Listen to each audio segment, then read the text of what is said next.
Allez, salut tout le monde, c'est Distinct, j'espère que vous allez bien. On se retrouve pour une nouvelle vidéo pronostic pour la 15e journée de Ligue 1. Avant de donner mes 10 pronostics, je t'invite à lâcher le pouce bleu et t'abonner. Ça aide à me faire connaître et à donner de la visibilité à la chaîne. Du coup, la semaine dernière, j'ai pas sorti d'épisode parce que j'ai eu un problème de... J'ai cru que ma vidéo avait bien été mise en ligne, mais en fait, non, je me suis aperçu trop tard que ça avait pas fonctionné. Du coup, je me suis dit, ça sert à rien de poster une vidéo que les premiers matchs avaient déjà joué, donc c'était un peu inutile, je trouve. Du coup, ceci étant dit, on va passer au premier match. Premier match, c'est Lyon qui reçoit Nice. Bah, Lyon, ils sortent d'une défaite et d'un très mauvais match contre Marseille dans l'Olympico. Défaite 1-0, mais leur prestation en plus était vraiment pas terrible. Nice, ils se sont une petite victoire, un petit 1-0 contre Brest. Nice, c'est un petit peu mieux, au contraire de Lyon qui arrive pas, qui piétine. Lyon, ils sont 8e, Nice, ils sont 19e. 19e, 9e avec 19 points plutôt. Il y a un point d'écart entre les deux équipes. Euh, je pense que ça va être un match serré. Je verrais bien plutôt un match nul, moi, un but partout. Parce que Lyon, il c'est pas terrible. Nice, c'est pas ouf non plus. C'est un peu mieux, mais c'est pas ça. Je pense que les équipes vont se neutraliser, un but partout. Ensuite, c'est l'équipe du Racing Club de Lens qui reçoit Clermont. Bah, Lens qui marche sur l'eau encore une fois, hein. Ils ont encore gagné 2-1 contre Angers. Ils sont deuxième derrière le PSG, son dauphin à 33 points avec 5 points de retard sur Paris. Ils ont un petit matelas d'avance sur Rennes, ils ont 5 points d'avance sur Rennes qui est troisième. Clermont qui fait sa saison, mine de rien, pour un promu, ils sont enfin pour un promu. Pour une équipe qui est candidat au maintien, ils sont dixième avec 19 points. Ils ont 8 points d'avance sur le premier relégable qui est Ajaccio. Donc ils font plutôt un bon bonhomme de chemin, un bon parcours. Mais bon, Lens, c'est tellement l'équipe du moment, puis c'est à Bollard. Ils sont tellement en pleine bourse, je les vois encore enchaîner avec une victoire. Je vois une victoire de Lens 2-0. Ensuite, les matchs suivants, c'est Rennes qui reçoit Toulouse, justement. Rennes qui est troisième, comme je le disais tout de suite. Rennes qui s'en sort miraculeusement contre Lille, parce que Lille a dominé le match. Ils ont ouvert le score suite à une petite faute de main de Mandanda. Ensuite, Rennes, ils égalisent sur un penalty. Bon, il y avait sur un penalty à l'heure de jeu, mais sinon, Lille les a bien bousculés. Donc ils s'en sortent plutôt bien, Rennes. Toulouse, eux, ils ont perdu 2-0 logiquement contre Monaco, hein. De toute façon, c'est pas le même championnat normalement. Donc Toulouse, ils sont 12e avec 16 points. Pareil, eux, c'est un promu, un retour en Ligue 1. Pour l'instant, ça se passe pas si mal parce que 16 points, ils ont 5 points d'avance sur Ajaccio. Mais là, malheureusement, je pense que Rennes, ils vont gagner, hein. Je pense que Rennes, ils sont largement en capacité de gagner, surtout que c'est le dernier match avant la trêve, avant la Coupe du Monde. Donc Rennes, ils vont vouloir finir la première partie de saison au top, quoi. Donc je vois une victoire de Rennes, je vais dire 3-1 pour Rennes. Ensuite, c'est PSG qui reçoit la JOCR. Bon, le PSG qui ont battu la belle équipe de Lorient 2-1. Mais j'ai trouvé que le PSG était assez laborieux. Neymar, il a encore fait un bon match. Mbappé, on l'a pas trop vu. Ekitike, je l'ai trouvé inexistant, inutile en plus. Danilo Pereira, je trouve qu'il prend de l'ampleur au PSG. Je trouve que plus ça va, plus il est bon. Ramos, il est dépassé. Il a aucune accélération. Les mecs passent en profondeur. Il était toujours en retard. C'est Marquinhos qui ralentissait en coupant les trajectoires et puis Ramos y revenait. Lorient, ils ont eu la balle de 2-1 en plus au bout d'un moment, sauf qu'ils la mettent sur la barre. Donc Paris, ils ont gagné, mais c'était pas folichon, hein.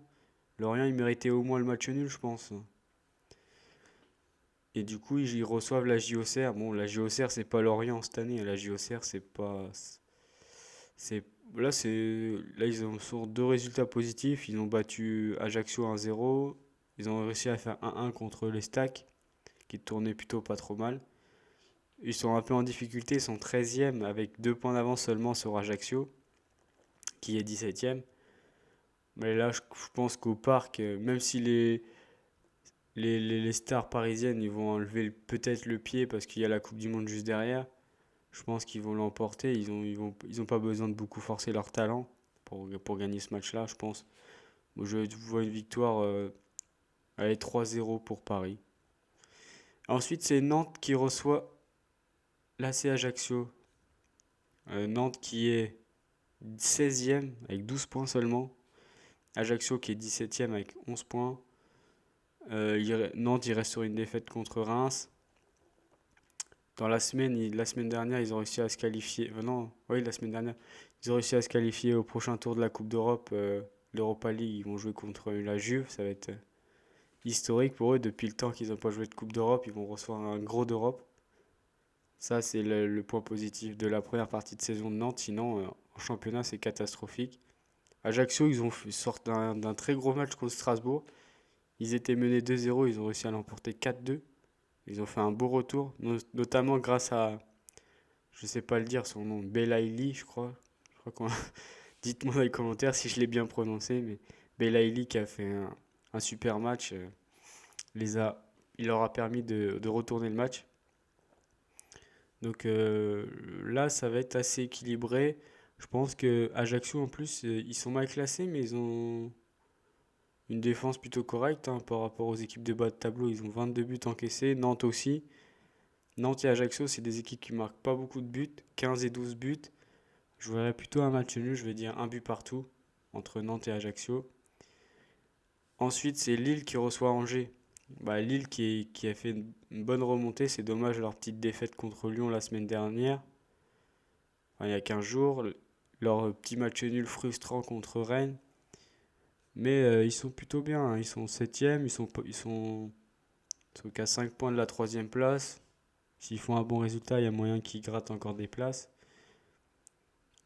Et là, ils jouent contre Angers, qui est l'équipe la plus faible du championnat, je pense. Ils sont lanterne rouge avec 8 points. La plus mauvaise défense, 33 buts encaissés. Lui, il a une bonne attaque quand même, plutôt une bonne attaque, 26 buts marqués. Donc je pense qu'il n'y aura pas trop de soucis pour Lille. Je vois une victoire de Lille 2-0. Ensuite, c'est Montpellier qui reçoit Reims.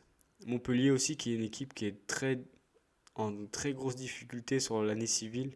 J'avais vu une stat passer, c'était la deuxième, c'était la deuxième pire équipe de Ligue 1 derrière Angers. Donc c'est pour vous dire que sur l'année 2022 est pas terrible au niveau des résultats pour Montpellier. Reims, ils sont au milieu de tableau comme d'habitude, hein, ils arrivent. Après, il y a que 3 points qui séparent les deux équipes. Ils sont toujours au milieu de tableau, ils font leur petit bonhomme, ils sont en sécurité. Ah, je pense que là, le match, il va encore se terminer sur un match nul. La dernière fois, en plus, qu'il y a eu Montpellier-Reims, il y a eu 0-0. La fois d'avant, il y a eu 3-3. La fois d'avant, il y a eu 0-0. Il y a eu souvent des matchs nuls, donc je pense qu'il va y avoir un bon vieux 0-0. Deux équipes du ventre mou, comme on dit.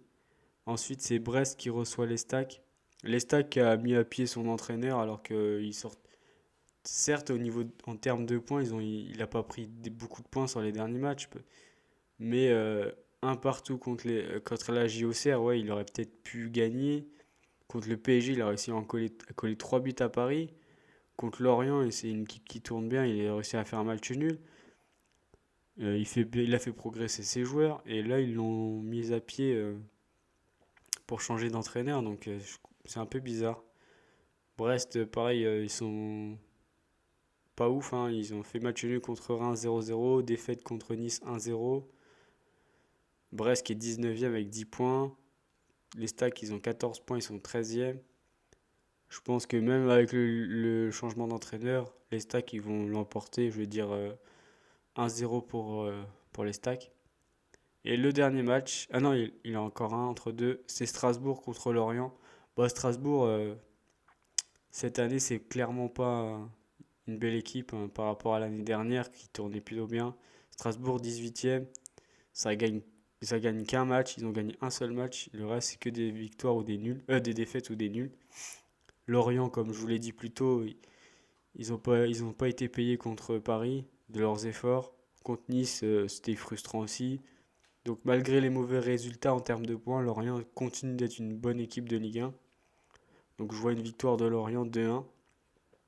Et le match du dimanche soir, c'est Monaco qui reçoit Marseille.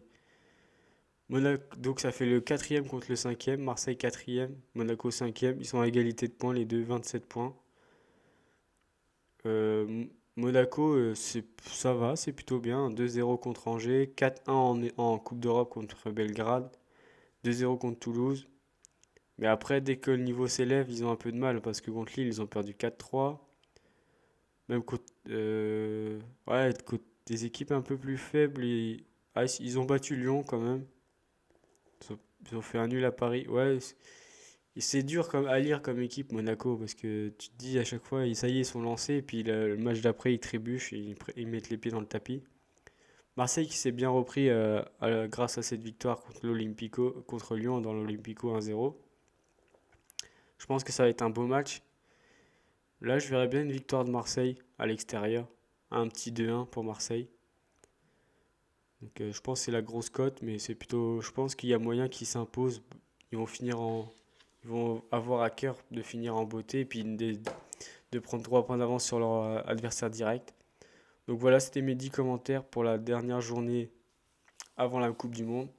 Donc n'hésite pas à donner tes pronostics dans les commentaires. Et on n'oublie pas de lâcher le pouce bleu et de s'abonner. Et je te dis à la prochaine pour une prochaine vidéo.